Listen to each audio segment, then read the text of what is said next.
I usually get anywhere between the blue and the purple. Even so, sometimes if you want to do it along with me, feel free. The link is in the description below. The first question is, if economic globalization is inevitable, it should primarily serve humanity rather than the interests of transnational corporations, otherwise known as TNCs.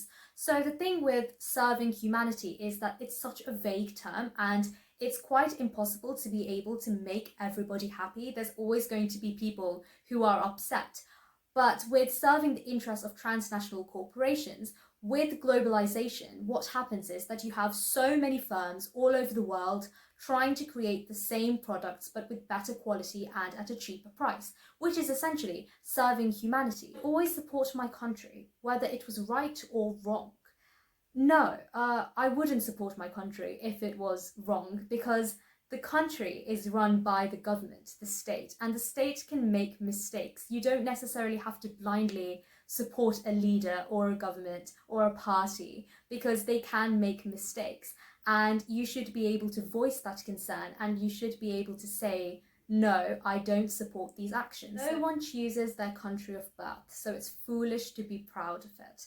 No, I would disagree with that, because even though you don't necessarily choose where you're born, your upbringing is influenced by it. So the culture, your values, everything that you're kind of raised with is because of the country that you are born in, and you should be proud of that upbringing that you're getting. The enemy of my enemy is my friend.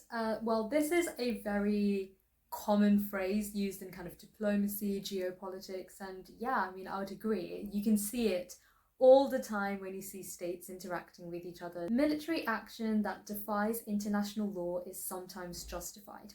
Well, yeah, if you saw my episode 2, my previous episode, then you would know that I talked about international law not being real law necessarily, and how there's so many gaps and states disagree on so many things. International law doesn't have to be the benchmark by which military action is justified.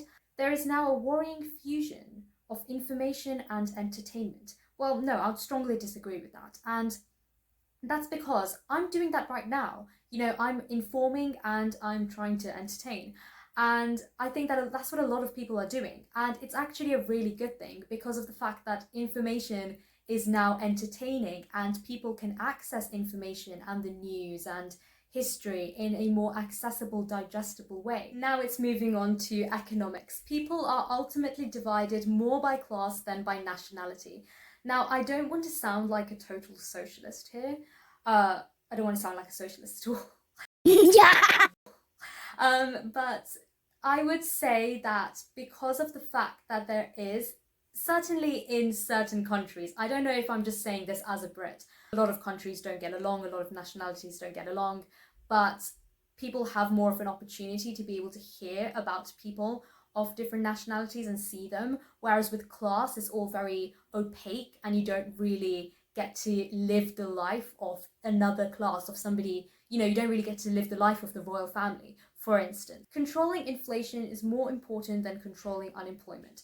Yeah, I would strongly agree with that, because of the fact that both inflation and unemployment are regressive. So what regressive means is that it impacts the poor the most. But the thing with unemployment is, even though this might sound really bad, but if more people have jobs, that means that more people are spending money in the economy because they can afford it. But the problem with spending too much in the economy is that firms will increase their prices because there's so much demand. And that's essentially what inflation is. So by having too many people employed, you're actually going to increase inflation, which is going to harm the people who you are trying to protect by giving them a job in the first place. And so by controlling inflation, you're actually helping the poorest people the most. Because corporations cannot be trusted to voluntarily protect the environment, they require regulation. Okay, so I think that a lot of people would just automatically kind of strongly agree with this, because of the fact that you have this image of corporations wanting to exploit the environment, constantly make profit. What I think is that corporations will automatically kind of look around and think, hang on a second, if I continue to exploit the environment, I won't be able to make profit, because number one, people are more green aware and people will most likely not keep on buying from them. And number two, well, I won't really be able to produce any longer if there isn't an environment left for me to produce it. Protectionism is sometimes necessary in trade. Okay, I'm gonna say agree on this one, because I do think that it is sometimes necessary. So essentially it is a tit for tat kind of situation. You want to de-escalate it as much as possible, but we're also seeing that protectionism can be used as a kind of bargaining tool, and if it's used in that way, then potentially it isn't that bad. The only social responsibility of a company should be to deliver a profit to its shareholders. I'm going to agree, not strongly agree, because you should also be able to innovate and invest in things that might not necessarily give you a profit in the short term, but maybe in the long term. Think about technology, think about AI. At the beginning, these things weren't profitable, but the more investment you put into it, the more profit you get in the long term. The rich are too highly taxed. I'm going to agree with this. In the UK, the top 1% of earners pay 30% of income tax. So we hear a lot of the time, oh, the rich aren't taxed enough, we should have a wealth tax.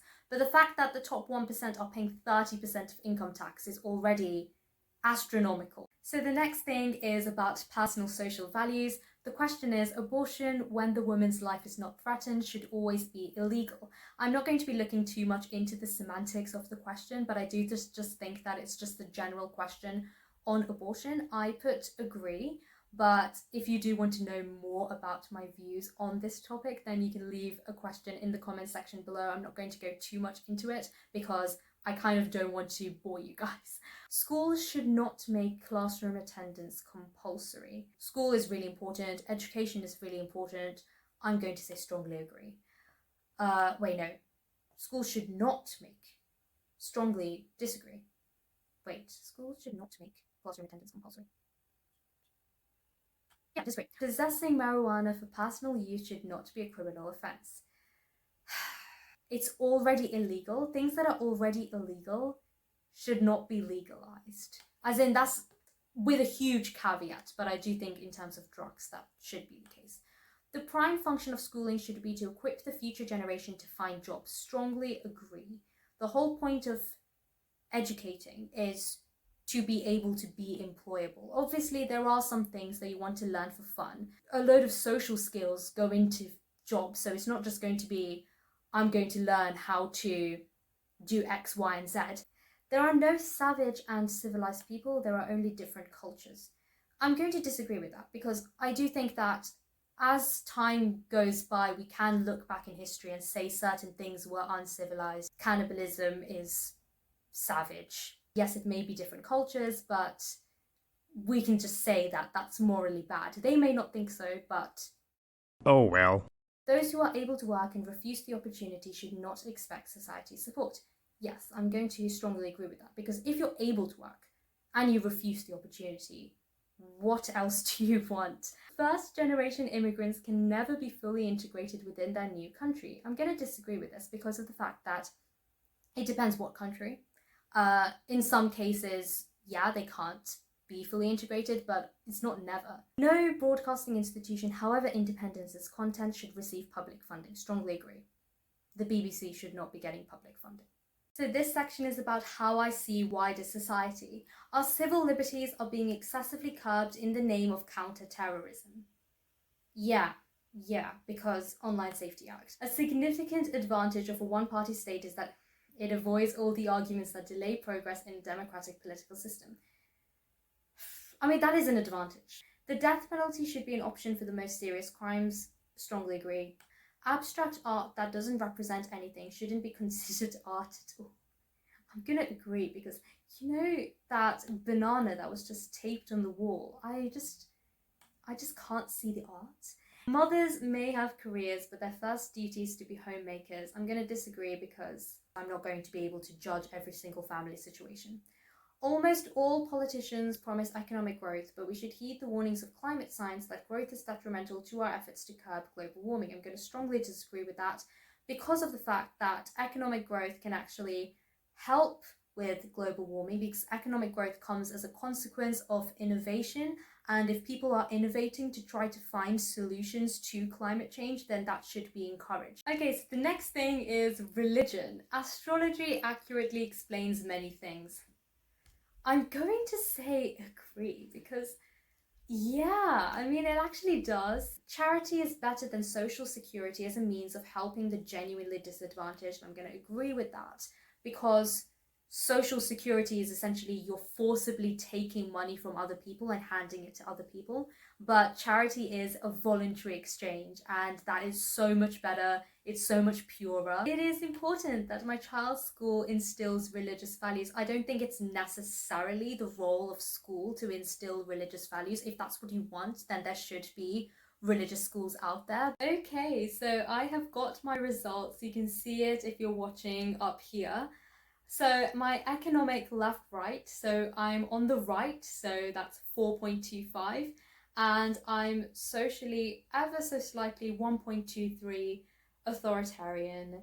I usually get anywhere between the blue and the purple, so sometimes I'm a bit more libertarian, sometimes I'm a bit more authoritarian, but I'm always on the right, always kind of in the middle of the right, so centre right. I do think that I am a bit more libertarian, and some of the questions that they were asking were very specific. But yeah, I mean, let me know, what did you get? Let us know in the comments section down below. Make sure to like, share and subscribe to this episode if you found it interesting, and to share your results with all of us and to join the community. Thank you so much for watching this episode, and I hope to see you soon.